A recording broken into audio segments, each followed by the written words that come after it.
Buenas tardes de nuevo. Les invito a abrir sus Biblias en la carta del apóstol Pablo a los Gálatas, capítulo 2. Gálatas, capítulo 2. Vamos a estar con la ayuda del Señor meditando en esta mañana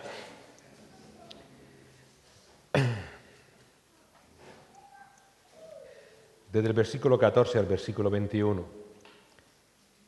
Se decía que en la Edad Media el gran dilema de la humanidad era cómo descubrir cosas tan sencillas como ciertas medicinas para, por ejemplo, una simple gripe. La gente moría de un puro resfriado.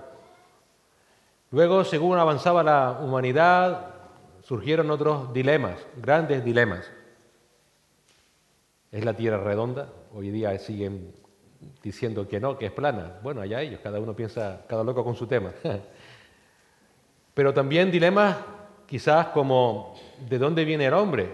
Surgió un tal, se me fue de la cabeza ahora, el inglés que, Darwin, gracias, que dijo que el hombre venía del mono.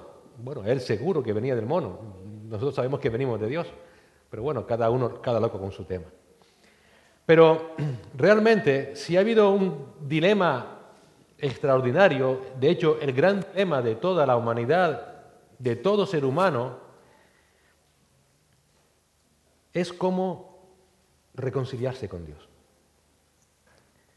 El ser humano, todo ser humano, en su absoluta incapacidad, no sabe cómo reconciliarse con Dios.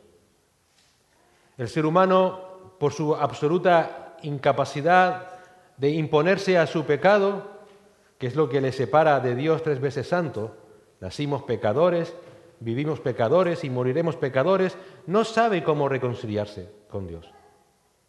Todo lo que sabemos hacer es pecar. Pecamos desde que estamos en el vientre de nuestra madre, dice la palabra del Señor. Así que surge ese dilema.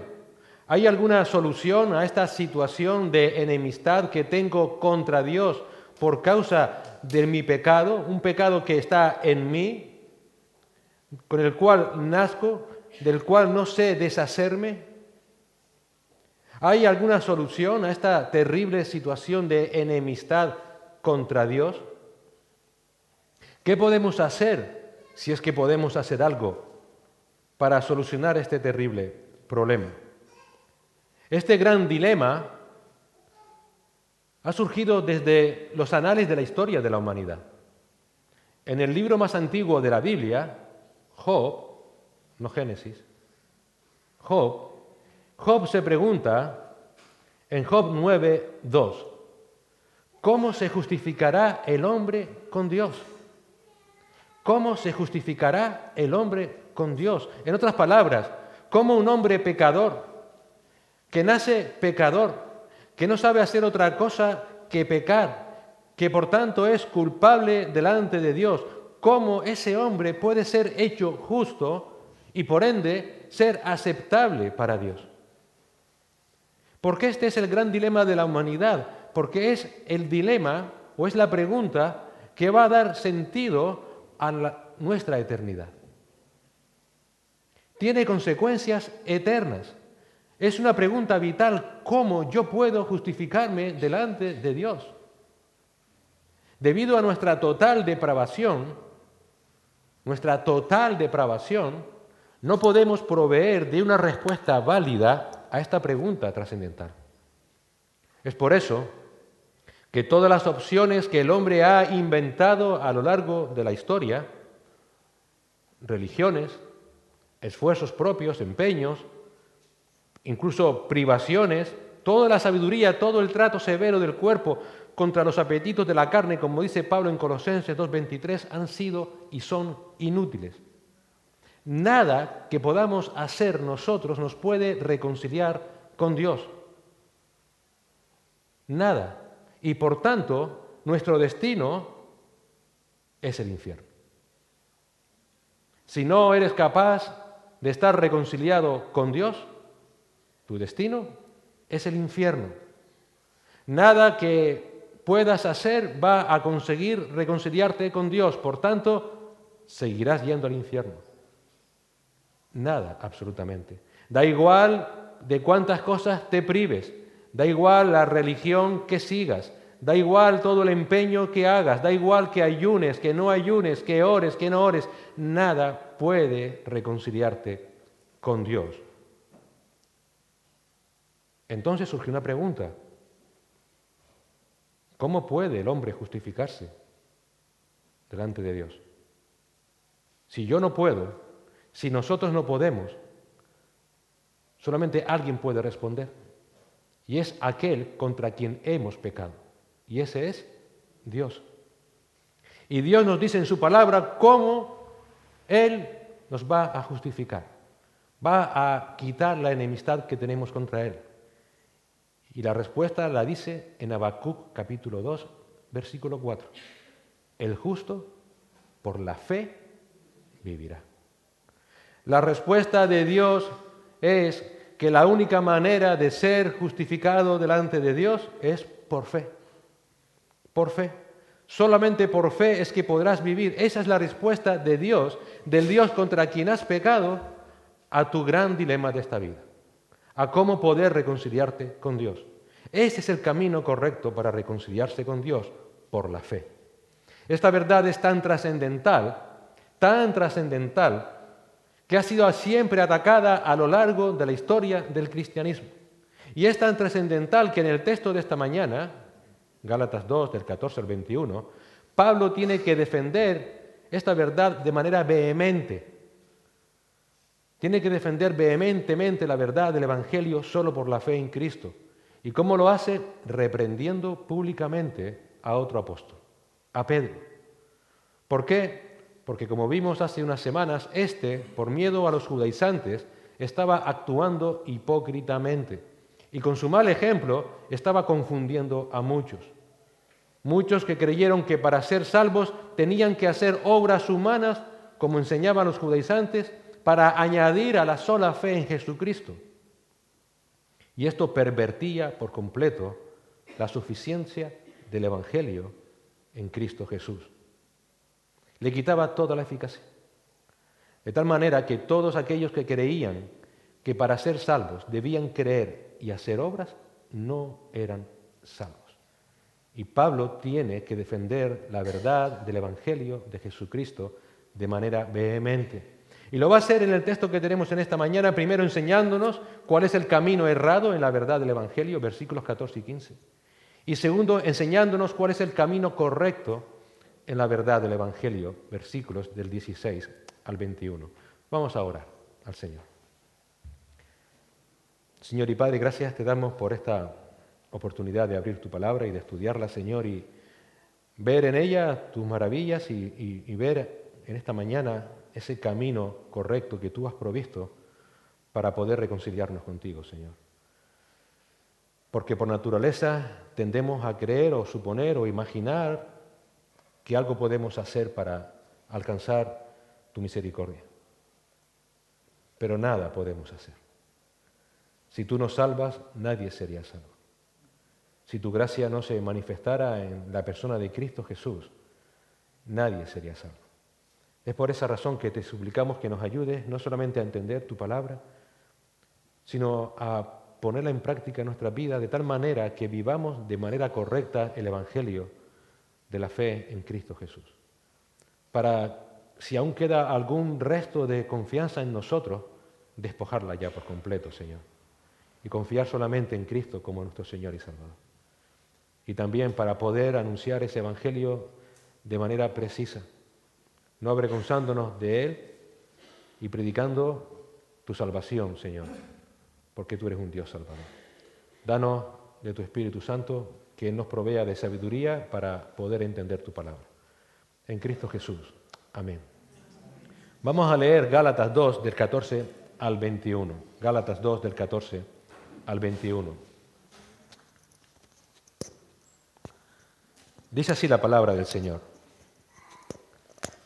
Pero cuando vi que no andaban rectamente conforme a la verdad del Evangelio, dije a Pedro delante de todos: si tú siendo judío vives como los gentiles y no como judío, ¿por qué obligas a los gentiles a judaizar? Nosotros, judíos de nacimiento y no pecadores de entre los gentiles, sabiendo que el hombre no es justificado por las obras de la ley, sino por la fe en Jesucristo, por la fe de Jesucristo, nosotros también hemos creído en Jesucristo para ser justificados por la fe de Cristo y no por las obras de la ley, por cuanto por las obras de la ley nadie será justificado. Y si buscando ser justificados en Cristo, también nosotros somos hallados pecadores, ¿es por eso Cristo ministro de pecado? En ninguna manera. Porque si las cosas que destruí, las mismas vuelvo a edificar, transgresor me hago. Porque yo por la ley soy muerto para la ley, a fin de vivir para Dios. Con Cristo estoy juntamente crucificado, y ya no vivo yo, mas vive Cristo en mí. Y lo que ahora vivo en la carne, lo vivo en la fe del Hijo de Dios, el cual me amó y se entregó a sí mismo por mí. No desecho la gracia de Dios, pues si por la ley fuese la justicia, entonces por demás murió Cristo. El camino errado en la verdad del Evangelio. Simplemente como una nota al margen, este es uno de los textos más complicados de interpretar del apóstol Pablo. Se lo puedo asegurar. Vamos a ver primero el camino errado en la verdad del Evangelio, que es lo que encontramos en el versículo 14 y versículo 15. Yo voy a leer a partir de ahora la versión de las Américas, ¿vale? Pero cuando vi que no andaban con rectitud en cuanto a la verdad del Evangelio, dije a Pedro delante de todos: si tú, siendo judío, vives como los gentiles y no como los judíos, ¿por qué obligas a los gentiles a vivir como judíos? Nosotros somos judíos de nacimiento y no pecadores de entre los gentiles. Cuando llegaron los judaizantes a Antioquía, te pongo en contexto, Pedro, por miedo a ellos, a esos judaizantes, dejó la compañía de los gentiles. Eso lo vimos hace unas semanas. Recuerda que los gentiles eran los que no eran judíos. Y empezó, dejando a esos gentiles, Pedro empezó a tener compañía con los judaizantes. Empezó a comer con ellos, empezó a tener la Santa Cena con ellos. En el versículo 12 de este capítulo 2 de Gálatas leemos: porque antes de venir algunos de parte de Jacobo, él comía con los gentiles, pero cuando vinieron empezó a retraerse y apartarse porque temía a los de la circuncisión. Ese miedo hizo que Pedro empezara a actuar hipócritamente, a mostrar otra cara, y que otros siguieran su mal ejemplo. En el versículo 13 leemos: y el resto de los judíos se le unió en su hipocresía, de tal manera que aún Bernabé fue arrastrado por la hipocresía de ellos. Surge una pregunta: ¿por qué Pedro y los que le siguieron empezaron a vivir de manera hipócrita? Tuvieron miedo, claro, pero que tú tengas miedo no implica necesariamente que tengas que vivir de manera hipócrita. ¿Es que acaso estaba mal comer con unos y comer con otros?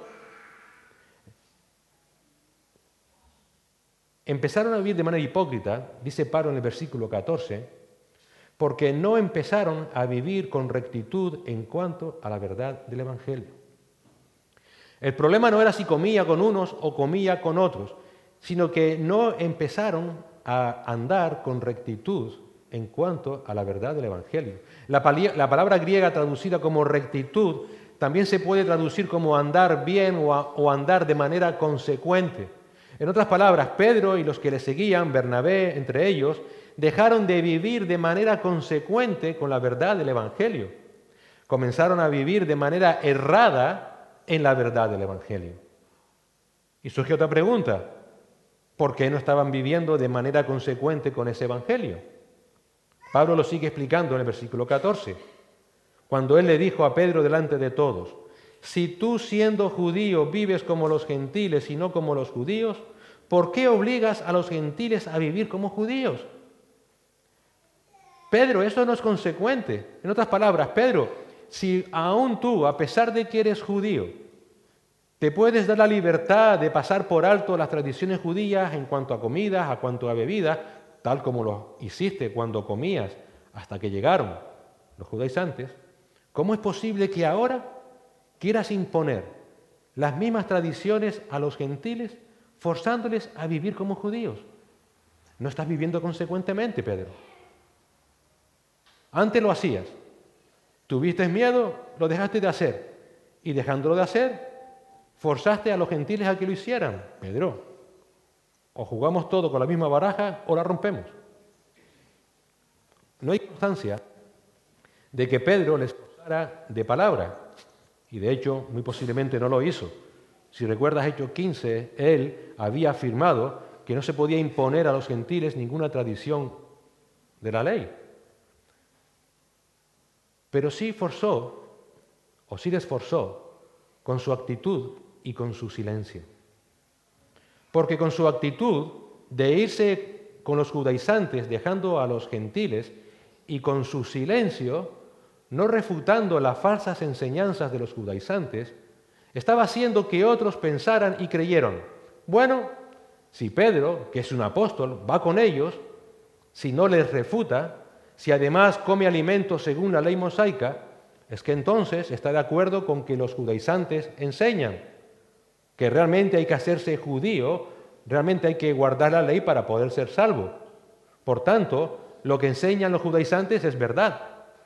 Y si es verdad, el evangelio de la gracia que nos predicó Pablo, no lo es. Ah, mira, al final quien tenía la razón eran los judaizantes, no Pablo. Para yo ser salvo debo cumplir la ley y no solamente por la gracia. Pedro, con su mal ejemplo, con su silencio, no refutando las falsas enseñanzas, sí estaba forzando a los gentiles a vivir como los judíos. El grave error de Pedro no fue comer por comer con los judaizantes. El problema fue que con su acción y silencio estaba dando fundamento a la falsa doctrina de aquellos judaizantes. Aquellos que afirmaban que para ser salvos había que guardar la ley judía, y eso desvirtuaba por completo el Evangelio de Dios. El Evangelio se basa en la sola fe para salvación. El justo por la fe vivirá, solamente por la fe, no por lo que tú puedas hacer. Si añades algo de ti, estás transformando, estás pervirtiendo ese Evangelio de la fe y estás añadiendo obras a la salvación. Por lo cual, cualquier nuevo creyente que creyera ese Evangelio nunca sería salvo. ¿Por qué? Porque él estaría yendo por un camino en la verdad, un camino errado en la verdad del Evangelio. Hermanos, añadir o confiar en la más mínima obra tuya para salvación es andar erradamente en el Evangelio del Señor Jesucristo. De hecho, si crees que la más mínima obra tuya va a motivar a Dios para que te salve, has pervertido el Evangelio. Es quitarle toda la sustancia. Es un hecho tan grave que Pablo tuvo que recriminar a Pedro públicamente. Creer que yo tengo que hacer algo para motivar a Dios para que Él me salve, para que Él tenga compasión de mí, como levantar la mano, como dar un paso al frente, como hacer una oración de fe, como cambiar mi estilo de vida, es anular la gracia de Dios. Porque estaré incorporando una obra previa humana mía para que Dios se motive a salvarme. Ah, mira, este hombre está intentando ser bueno, mira, dejó su mala vida pasada, lo voy a salvar. Salvación por obras. Ah, mira, aquel día levantó la mano en un culto, salió hacia adelante, delante de todos dijo que creía en Jesús, lo voy a salvar. Salvación por obras. No eres salvo. No eres salvo. Nada puedes hacer para motivar a Dios a que te salve. Solamente creer y creer en Jesucristo es lo que salva. Solamente eso. ¿Qué diferencia hay entre creer que levantar la mano o hacer una oración de fe es necesaria para que Dios me salve, con creer como los judíos que para que Dios les salvara había que circuncidarse? Ninguna. En esencia es lo mismo.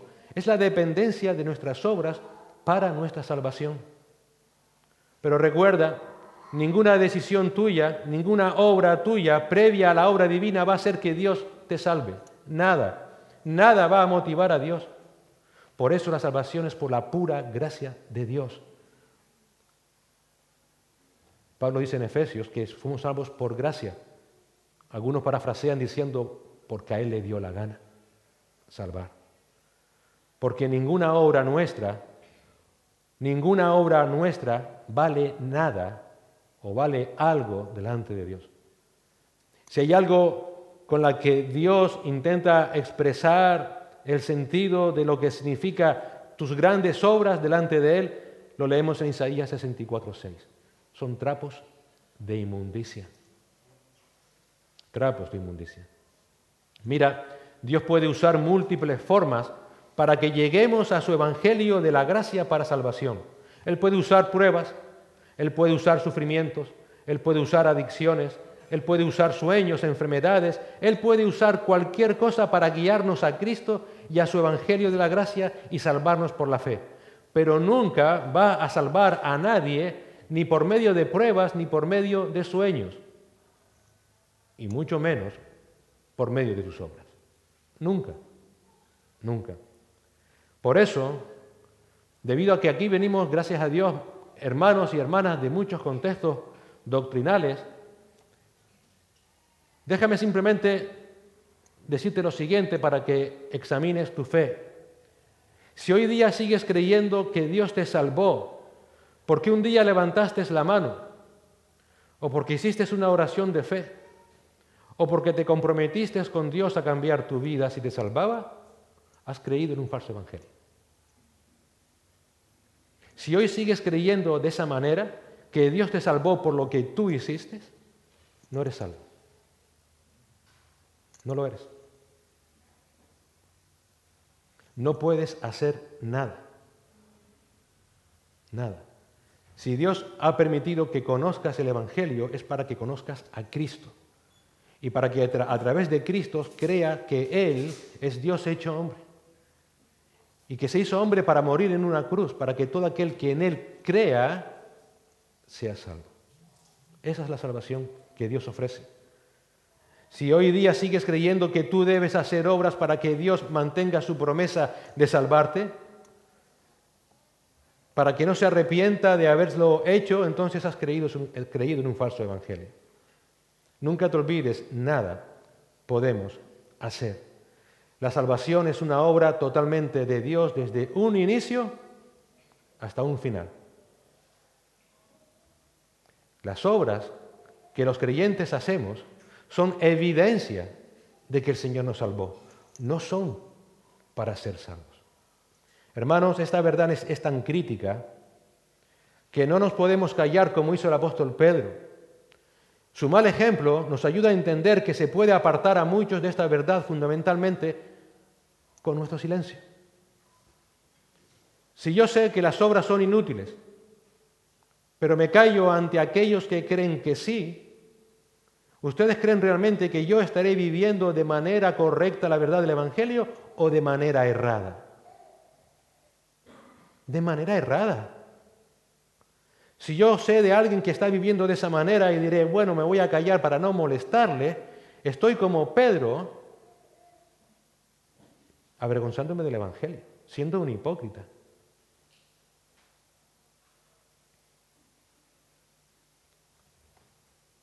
Si yo vivo de esa manera, ciertamente no perderé la salvación porque la salvación es por gracia, pero estaré viviendo de manera errada y a Dios tendré que dar cuentas.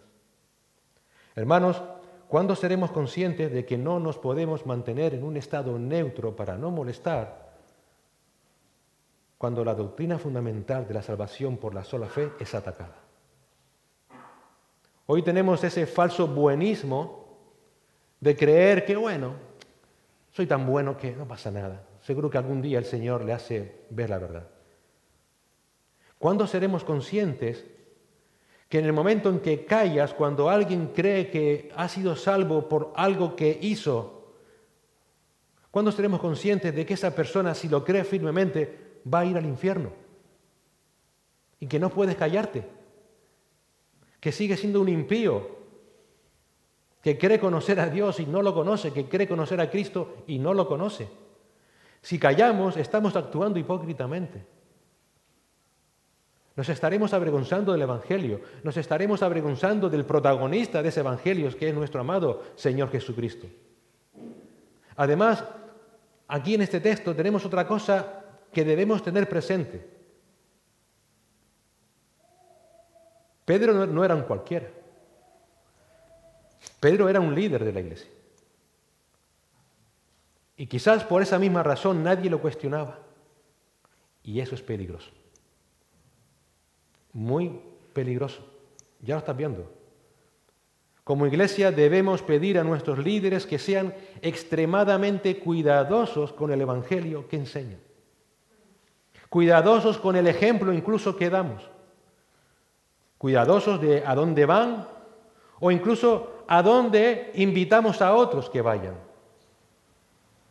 A veces acabamos haciendo las cosas o yendo a ciertos sitios simplemente porque es la tradición, porque siempre se ha hecho, sin meditar si lo que se enseña o quién enseña es conforme al Evangelio del Señor Jesucristo. Pero ¿por qué no? Si siempre hemos sido. Cuidado, porque podemos estar viviendo erradamente el Evangelio y llevando a otros a vivir igualmente de manera errónea el Evangelio. Podemos, como Pedro, acabar viviendo erradamente el Evangelio y arrastrar a otros a ese mismo error. Así que no hay nada que podamos hacer para motivar a Dios para que Él nos salve. Nada es nada. Y creer que sí, que yo debo hacer algo para que Dios me salve, es sinónimo de no ser salvo. Es vivir erradamente en la verdad del Evangelio. Por eso Pablo, a continuación, en los versículos del 15 al 21, nos va a explicar qué significa vivir correctamente en la verdad del Evangelio. ¿Qué significa ser salvos por fe? ¿Y qué es lo que va a explicar Pablo aquí en estos versículos? Primero, necesitamos que Dios nos justifique. Significa o implica que necesitamos que Dios nos liberte de la esclavitud al pecado. Necesitamos que Él nos vea en Cristo. Y necesitamos que Él nos dé de su gracia. Repito, necesitamos que Dios nos justifique, que Dios nos liberte de la esclavitud al pecado, que Dios nos vea en Cristo y que Él nos dé de su gracia. Creer, vivir y enseñar estas verdades sí es caminar de manera correcta en la verdad del Evangelio del Señor Jesucristo. Vamos a ver el camino correcto de vivir en la verdad del Evangelio. Primero, necesitas, ya que no podemos hacer nada para que tú o nosotros, por nuestras propias obras, ser declarados justos delante de Dios, necesitamos que Dios nos justifique. Versículos 15 y 16. Nosotros somos judíos de nacimiento y no pecadores de entre los gentiles. Sin embargo, sabiendo que el hombre no es justificado por las obras de la ley, sino mediante la fe en Cristo Jesús, también nosotros hemos creído en Cristo Jesús, para que seamos justificados por la fe en Cristo, y no por las obras de la ley, puesto que por las obras de la ley nadie será justificado. Como hemos dicho al principio, todo ser humano, tú, yo y todos los que estamos aquí, sin despreciar a nadie, por nuestra depravación absoluta necesitamos ser justificados por Dios si queremos escapar de su ira venidera. Da igual tu procedencia, da igual tu vida pasada. Todo ser humano necesita que Dios le declare justo si quiere ser salvo. Y eso lo tenían muy claro los apóstoles.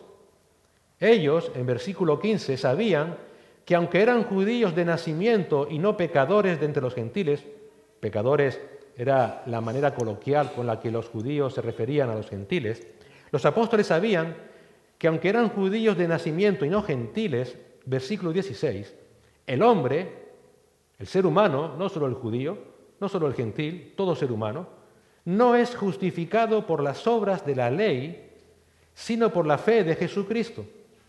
Y Pablo sigue argumentando, razón por lo cual también nosotros, los judíos, hemos creído en Cristo Jesús para que seamos justificados por la fe en Cristo y no por las obras de la ley, puesto que por las obras de la ley nadie será justificado. En otras palabras, da igual tu procedencia, da igual tu religiosidad, da igual tu piedad, da igual si eres incluso judío o no, es que mi abuelo era judío, da igual tu piedad, Da igual tus buenos actos amorosos. Da igual tu desvivir por los demás. Da igual tu sufrir por los demás. Si Dios no te justifica solo por la fe en Jesucristo, nunca serás salvo. Necesitas que Dios, a quien has ofendido, contra quien has pecado, te declare justo. Si no, seguirás enemistado con Él. Seguirás enfrentándote a su ira. ¿Pero qué es la justificación? La justificación es el acto por medio del cual Dios declara justo al pecador que cree por fe en Cristo. Es el acto por medio del cual Dios declara justo al pecador que cree por fe en Cristo. Primero, la justificación es un acto, no es un proceso. A veces confundimos la justificación con la santificación y son dos cosas distintas. Aquel que no ha sido justificado no puede ser santo y no puede santificarse. Por tanto, la justificación es algo distinto a la santificación. La justificación es un acto, no es un proceso. Aparte, al ser un acto, ningún creyente es más justificado que otro. Todos necesitamos ser declarados igualmente justos delante de Dios. Tampoco esto significa que uno va siendo justificado más rápido que otros, ni que uno va a ser justificado de manera completa y otro se va a quedar a medias. Todos son o debemos ser justificados de manera completa cuando creen. En Romanos 5:1, el apóstol Pablo escribe lo siguiente: justificados pues por la fe, tenemos paz para con Dios por medio de nuestro Señor Jesucristo. Es un acto, un evento. En ese momento en el que Dios nos declara justo por medio de la fe en Cristo, en ese momento ya estamos reconciliados con Dios, tenemos paz para con Dios. Ese verbo habiendo sido habla de un hecho consumado. De un hecho consumado. En la traducción literal de la Biblia se lee: pues habiendo sido una vez por todas justificados por la fe, tenemos paz para con Dios. Por tanto, la justificación por la fe es una transacción instantánea e inmediata que Dios lleva a cabo entre Él y el pecador que cree en Cristo. Mira, si nuestra salvación fuera por obras, la justificación también sería por obras. Y si la justificación fuera por obras, mientras más obras, más justificación; mientras menos obras, menos justificación. Sería un proceso gradual, pero ya vemos que no, es un acto, no un proceso. Segundo, la justificación no es el resultado del carácter del hombre ni de las obras del hombre al guardar la ley, sino que es el resultado solo de Dios. Romanos 8:33, Pablo escribe: ¿quién acusará a los escogidos de Dios?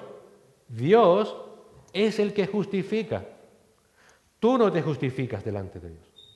Es Dios quien debe declararte justo. Por tanto, no es por las obras que tú hagas, porque si fuera por las obras que tú hicieras, tú mismo te estarías justificando. Y de eso es lo que sucede. Que muchas veces lo que hacemos es obras para justificarme delante de Dios.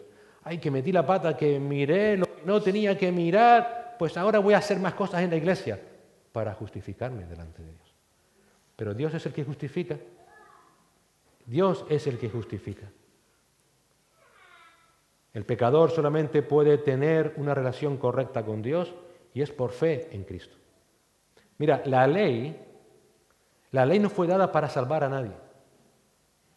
Ese no era el propósito de Dios para la ley, sino que la dio para que nosotros conociéramos qué es el pecado y para que conociéramos que ese pecado está en nosotros. Pablo dice en Romanos 3:20, porque por las obras de la ley ningún ser humano será justificado delante de Dios, pues por medio de la ley viene el conocimiento del pecado. ¿Cómo sé que yo soy pecador? ¿Cómo tú sabes que eres pecador? Porque ahí dice: no matarás, no mentirás, no adulterarás, etcétera, etcétera. Y si tú haces algo de eso, entonces dice: soy pecador. ¿Cómo lo supiste? Porque la ley de Dios me lo dice. Ese era el propósito, saber qué es el pecado y saber que el pecado está en nosotros y saber que yo soy pecador. Y ahora que la ley me acusa que soy pecador, que el pecado está en mí, lo siguiente que hace la ley, ¿sabe lo que es? Llevarte a Cristo. Te lleva a Cristo para que Él, por gracia y por fe, perdone tus pecados y te declare justo por esa fe. Pablo dirá más adelante en Gálatas 3:24, de manera que la ley ha venido a ser nuestro ayo. Un ayo era aquel cuidador o aquella cuidadora de niños pequeñitos que cuidaba de ese niño.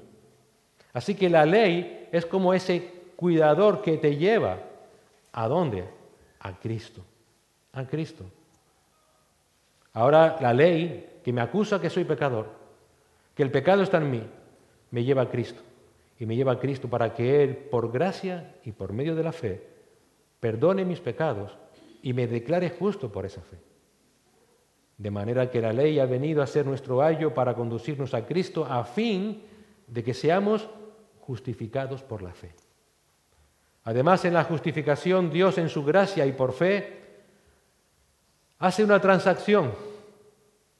Como dice un autor, este es el punto que no somos capaces de entender ni por muchos años que meditemos en ella. ¿Y cuál fue esa transacción? Que Dios coge a su Hijo Santo, y carga sobre Él todos nuestros pecados. Y a nosotros, pecadores, cucarachas, gusanos, trapos de inmundicia, nos imputa toda la justicia de Cristo. Eso es algo que no somos capaces, al menos yo, de poder ver en toda su profundidad. Pablo dice en 2 Corintios 5:21, al que no conoció pecado, Cristo, le hizo pecado por nosotros, el Padre, para que fuéramos hechos nosotros justicia de Dios en Él. Por eso en la justificación Dios, impresionantemente, declara justo al pecador que cree. Y esto es clave entenderlo. Declara justo, no lo hace justo. Es una declaración judicial. Ya no hay acusación contra los hijos de Dios. Ha sido declarado justo por aquel a quien habías ofendido y que mira tú, encima es el juez. Y el juez te dice, te declaro justo.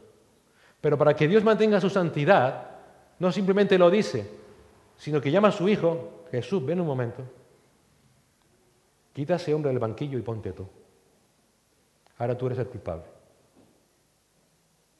Y entonces Él sigue en su juicio y le dice a Jesús, vas a morir en una cruz para pagar el precio del pecado que es la muerte.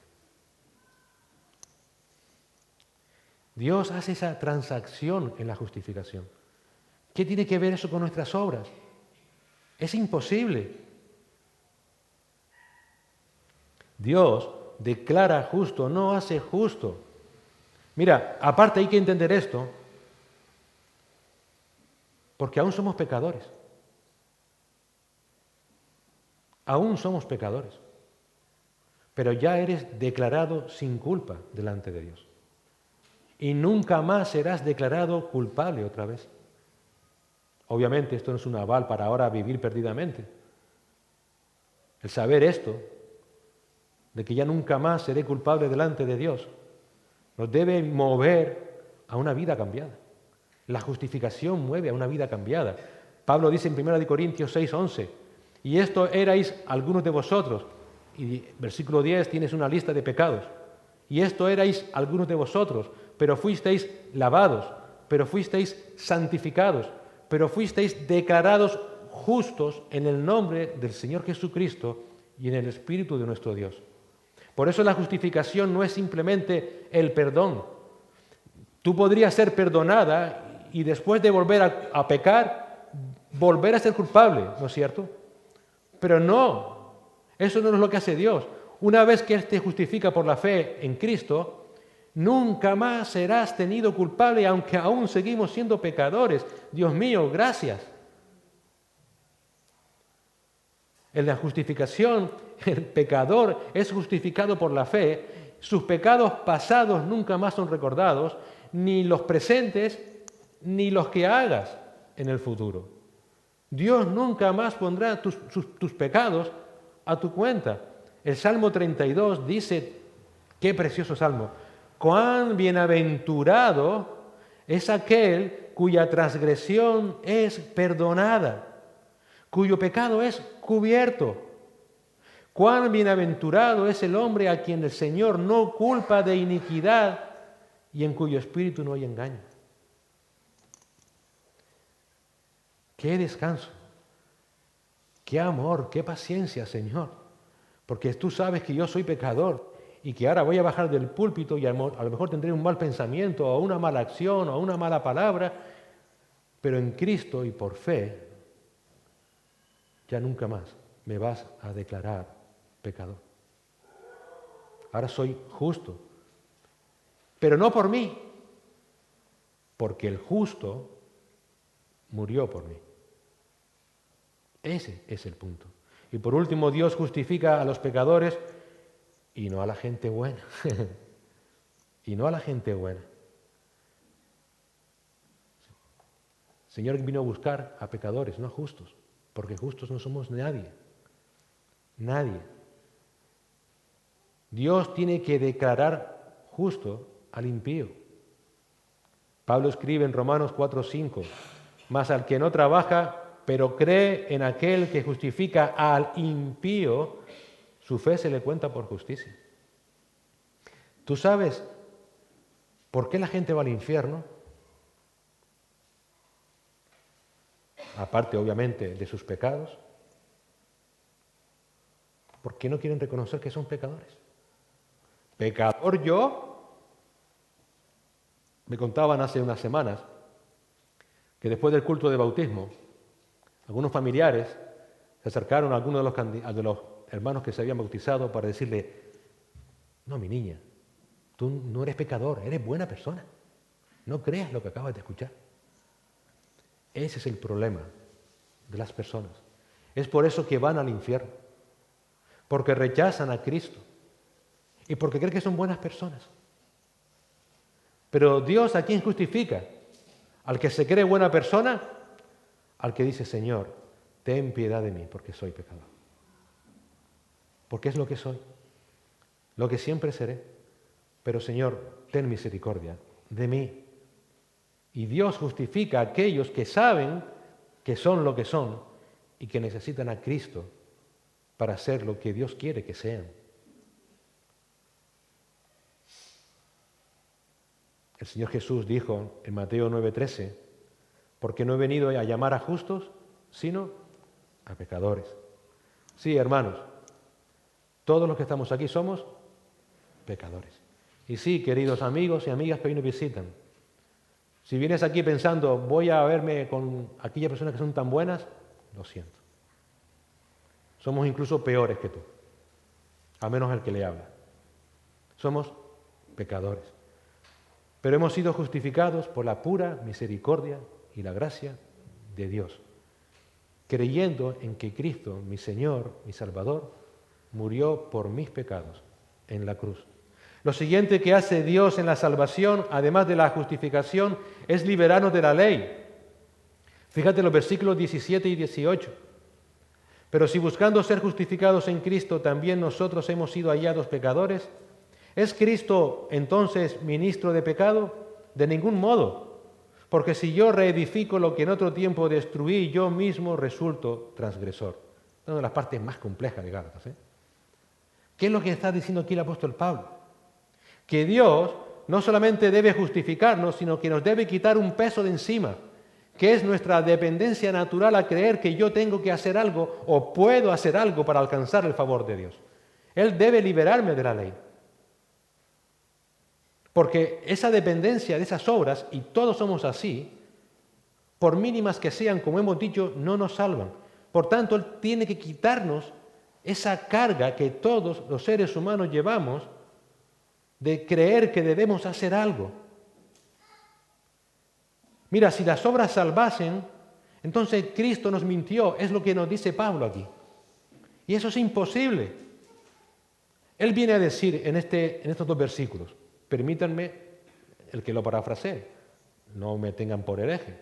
Intentamos clarificar lo que dice aquí Pablo. Él viene a decir, ok Pedro, mira, si los judaizantes tienen razón y tú y yo, buscando ser justificados solo por la fe en Cristo, hemos sido hallados pecadores, entonces eso es como decir que Cristo nos mintió, que Cristo realmente nos engañó, que Él fue un ministro de pecado. ¿Por qué? Porque nos estaba apartando de la ley que salva y Él lo sabía. Si realmente yo tengo que hacer cosas para salvarme, Cristo me mintió. Cristo me mintió. Y cuando Él dijo, y conocerán la verdad y la verdad les hará libres, me estaba mintiendo. Y cuando Él dijo, así que si el Hijo les hace libres, seréis realmente libres, me estaba mintiendo. Cuando Él fue a la sinagoga de Nazaret, ¿te acuerdas, Pedro? Y Él abrió Isaías y dijo, el Espíritu del Señor está sobre mí, porque me ha ungido para anunciar el Evangelio a los pobres, me ha enviado para proclamar libertad a los cautivos y la recuperación de la vista a los ciegos, para poner en libertad a los oprimidos, me estaba mintiendo, y a mí y a todos los que estábamos allí. Pedro, ¿es Cristo un ministro de pecado? Y Pablo grita, no, de ninguna manera. Eso es imposible, porque el Cristo a lo que vino fue a liberarnos de la ley. El problema, Pedro, es que si tú regresas a tus obras, de las que Cristo te libertó, si reedificas lo que en otro tiempo destruiste, tú mismo te estás volviendo pecador. Yo mismo resulto transgresor. En otras palabras, para ser salvos necesitas que Dios, por fe, te declare justo y que por fe te liberte de la ley, Pedro.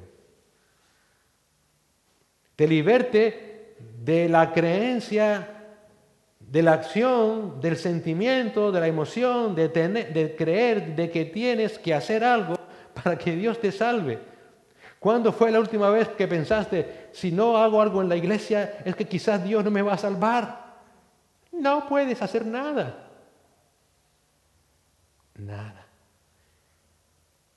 Como dice un hermano, quitémonos el peso de la ley de encima. Nada. Y seguro que te ha sucedido, a mí me ha sucedido, de pensar, hice esto otro, Señor, voy a hacer más cosas ahora para ti, ¿para qué? Equilibrar un poco la balanza. A veces me di cuenta de que sigo siendo esclavo de la ley. Y Dios dice, no solamente te he justificado, sino que te he quitado el peso de la ley que había sobre ti. No puedes hacer nada, por muy buena intención que tengas. Ninguna obra tuya jamás va a poder agradar a Dios. Por eso, todo aquel que haya puesto su confianza para salvación, y cuando meditaba en esto, me chocaba un poco para mí mismo, cuando yo he pensado así, cuando yo pensaba, tengo que equilibrar mi pecado para que el Señor, ¿sabes realmente lo que yo estaba haciendo? Estaba haciendo a Cristo mentiroso. Esto tuvo que resonar en los oídos de Pedro de una manera terrible. Pedro, hermanos, si sigues confiando en tus obras, has hecho a Cristo mentiroso. Porque Cristo vino a liberarte de la esclavitud a la ley. Un autor dice, el camino al infierno está pavimentado de sinceridad. Y un día el lago de fuego va a estar lleno de personas que fueron genuinamente sinceras con sus creencias y con sus obras. Pero sus creencias y sus obras no alcanzan para salvación, porque solo Cristo alcanza esa salvación. Por eso solamente Cristo salva, y ni tus creencias ni tus obras son Cristo. Solo Cristo salva, y por esa razón solamente puedes confiar por fe en Cristo y no en tus obras. Por esa razón de Cristo, Dios debe, mediante el Evangelio, liberarnos de la ley y de sus obras. Nos debe liberar de la tiranía de esas obras. Nos debe liberar del dominio de nuestra carne y de sus obras. Nos debe liberar de la pena de la ley, que es la muerte, porque si no, no somos salvos. Y liberándonos de todo eso, nos hace centrar en Cristo y solo en Cristo. Así que el camino correcto del Evangelio supone que debe ser declarado justo por Dios. Y eso solo es posible por la sola fe en Cristo. Supone ser liberado por Cristo de toda tu confianza en tus obras, por muy sinceras, religiosas o incluso inocentes que puedan parecer. Esas obras realmente condenan, no te salvan, y Cristo te las quita de tu vida. El siguiente punto de Pablo en el andar correcto en el Evangelio es que ahora Dios define tu vida por Cristo y no por lo que tú hagas. Versículos 19 y 20. Pues mediante la ley yo morí a la ley a fin de vivir para Dios. Con Cristo he sido crucificado y ya no soy yo el que vive, sino que Cristo vive en mí. Y la vida que ahora vivo en la carne la vivo por fe en el Hijo de Dios, el cual me amó y se entregó a sí mismo por mí. Si hubo un hombre que dedicó buena parte de su vida a intentar vivir fielmente según la ley, ese fue Pablo. De hecho, él definía su vida por su cumplimiento de la ley. Él escribe en Filipenses 3, aunque yo mismo podría confiar también en la carne. Si algún otro cree tener motivo para confiar en la carne, yo mucho más. Circuncidado el 8º día, del linaje de Israel, de la tribu de Benjamín, hebreos de hebreos, en cuanto a la ley, fariseo, en cuanto al celo, perseguidor de la iglesia, en cuanto a la justicia de la ley, irreprensible. En otras palabras, a los ojos de los hombres, Pablo era perfecto en cuanto a la ley, era irreprensible. Pero Pablo sabía que eso no era así ante los ojos de Dios.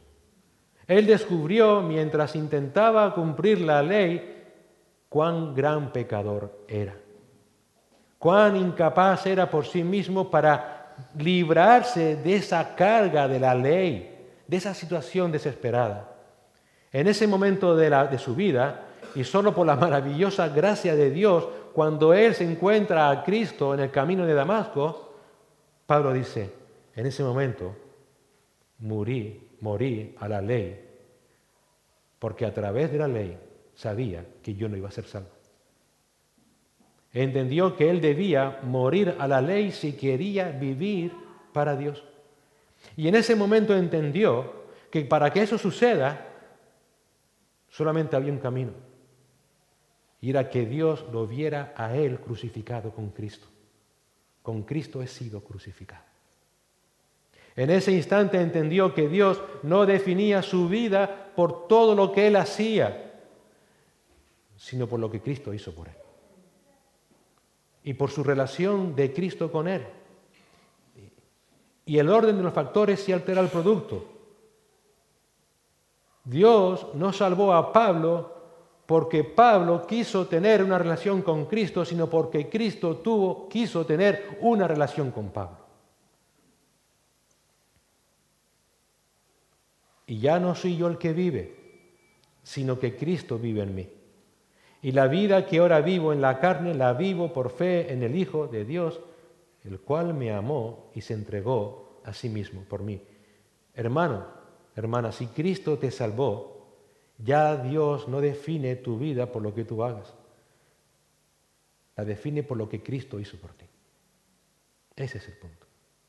Si ahora puedes tener acceso a su trono de la gracia, es por lo que Cristo hizo por ti. Y por lo que Él sigue haciendo, dice Hebreos, intercediendo por nosotros perpetuamente, mediante sus oraciones ante el Padre. Ahora, como cristiano, tú lo que debes definir tu vida es tal cual Dios la define, no por lo que tú haces, sino por lo que Cristo hizo por ti. Así es como tú debes definir tu vida. Mira, los legalistas, y también la otra cara de la moneda, los libertinos, los antinomianos, ellos definen su vida en su relación con Dios mediante su observancia de la ley. Y los antinomianos, pues todo lo contrario, definen su cristianismo por su indiferencia hacia la ley. Pero en ambos casos son dos caras de la misma moneda, definir la vida de un cristiano por su relación con la ley y no con Cristo. Y lo que Dios hace en el Evangelio es definir nuestras vidas por lo que hizo Cristo, por quién es Cristo. Si el Señor te salvó, en ese momento entendamos que cuando el Señor te salvó, cuando Cristo era crucificado en aquella cruz, tú estabas siendo crucificado con Él. Es lo que leemos en Romanos 6. Yo no lo entiendo, pero la salvación es por fe, no por vista.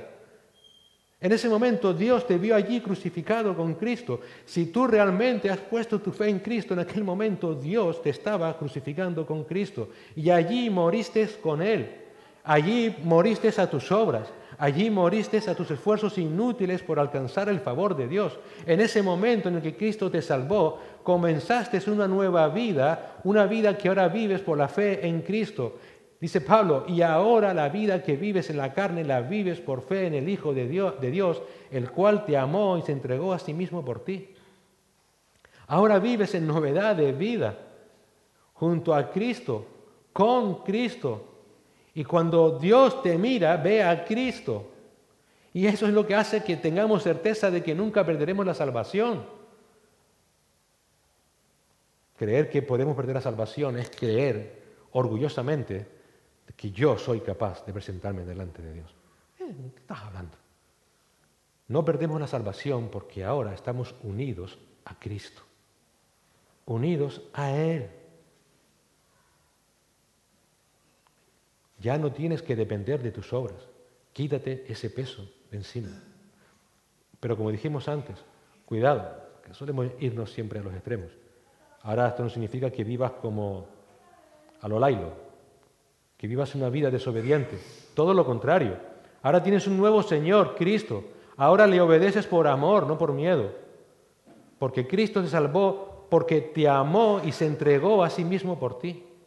Por eso desde ese instante que Dios te salvó, ya Él no define tu vida por lo que tú haces, sino que define tu vida por lo que hizo Cristo por ti. Eso es el Evangelio de la fe en Cristo.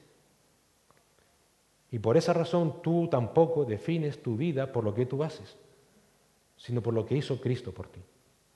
Por eso ahora le obedeces, no porque lo diga la ley, no para ganarme el favor de Dios, sino que lo hago porque le amo. Y si le amo es porque Él me amó primero y se entregó por mí. Por eso la definición más simple de lo que es ser un cristiano. ¿Tú alguna vez te has preguntado qué es ser cristiano? ¿Qué es ser cristiano? Creer en Jesús. Sí, amén.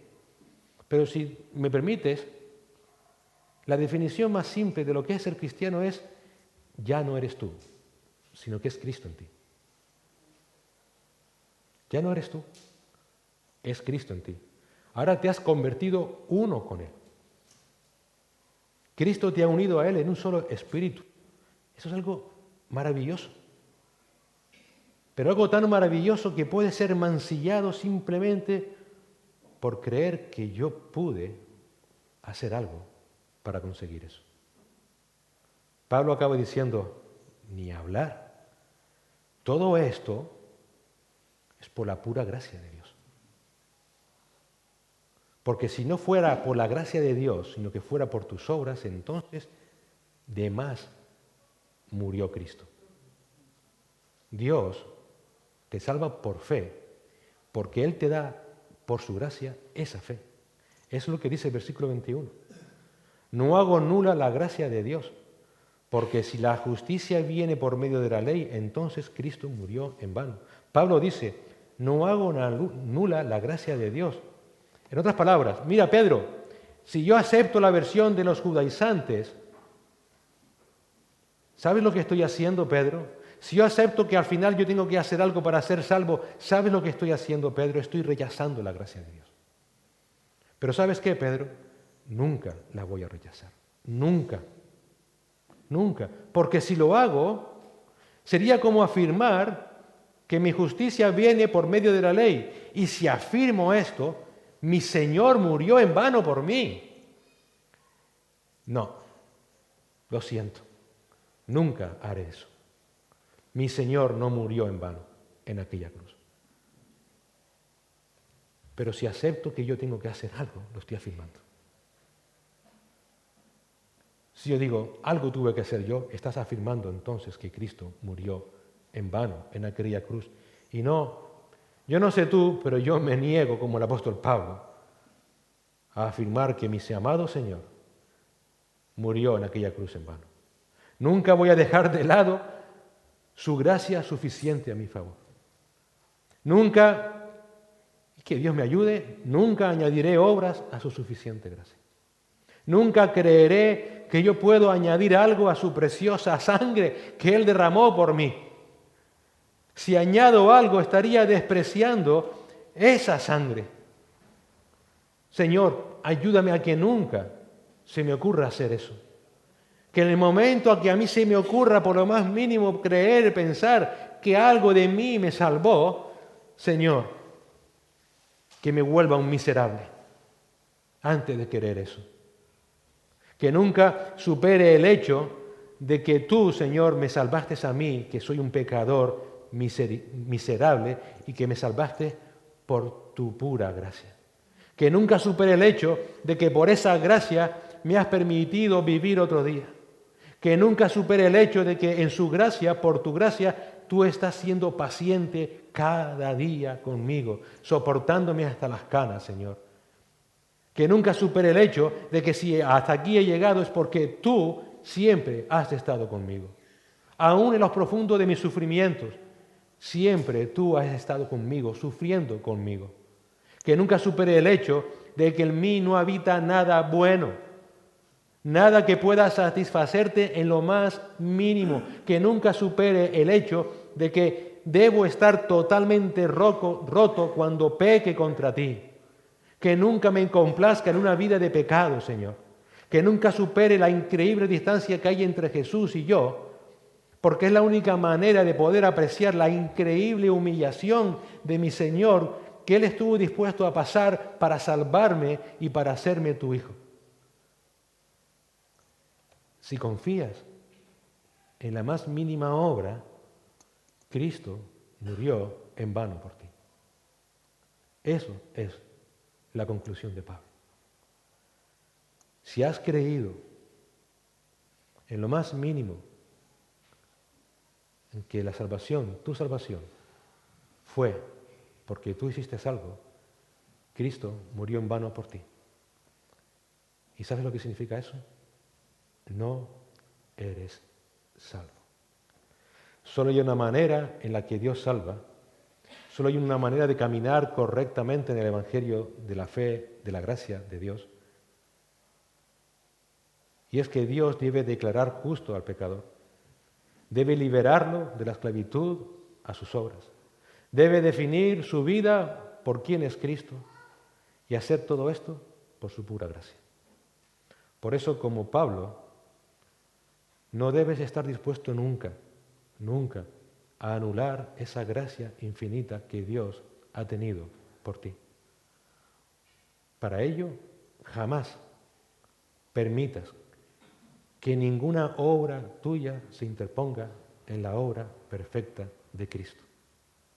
Cuando pase por tu mente, cuando lo creas, destierra ese pensamiento como si fuera lo peor que has pensado en esta vida. Lo peor. Nunca. Porque si no lo haces, Cristo murió en vano por ti.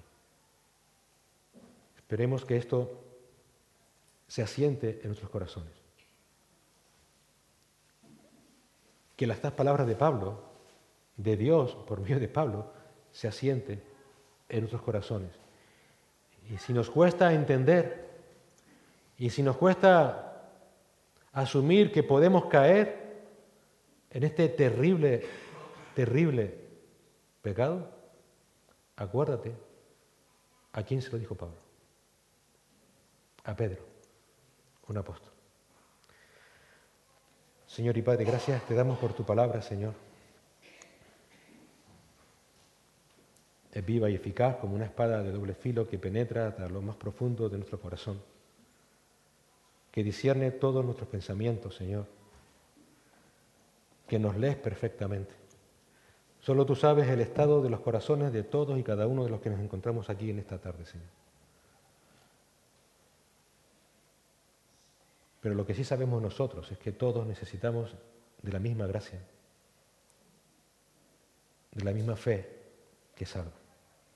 Es por esa razón que te suplicamos que nos ayudes a todos los creyentes a vivir siempre recordando de dónde nos sacaste y que somos absolutamente incapaces de hacer nada para que tú tengas piedad de nosotros. Que si la has tenido es por tu pura gracia. Porque quisiste salvarnos para tu gloria, Señor. Quisiste guardarnos para Jesucristo. Gracias por lo que Él hizo en aquella cruz del Calvario. Dejó todo para hacerse hombre y humillándose y tomando nuestro lugar en aquella cruz y así, con su vida perfecta, su obra perfecta, imputarnos a nosotros esa obra perfecta para que nosotros fuéramos declarados justos delante de ti. Qué obra maravillosa. Señor, que nunca dejemos de vivir en ese evangelio de tu gracia y de la fe. Que prediquemos a tiempo y fuera de tiempo ese único evangelio que trae salvación. Que nunca nos callemos ante aquellos que dicen o contradigan este evangelio, Señor. Porque es fundamental. Porque cualquiera que crea que deba hacer algo para conseguir la salvación, nunca será salvo. Porque además murió Cristo por él. Te rogamos por las almas que hoy nos acompañan, Señor, para que este evangelio de nuestro amado Señor Jesucristo también afecte sus vidas, trayendo arrepentimiento y fe. En el nombre de Jesús. Amén.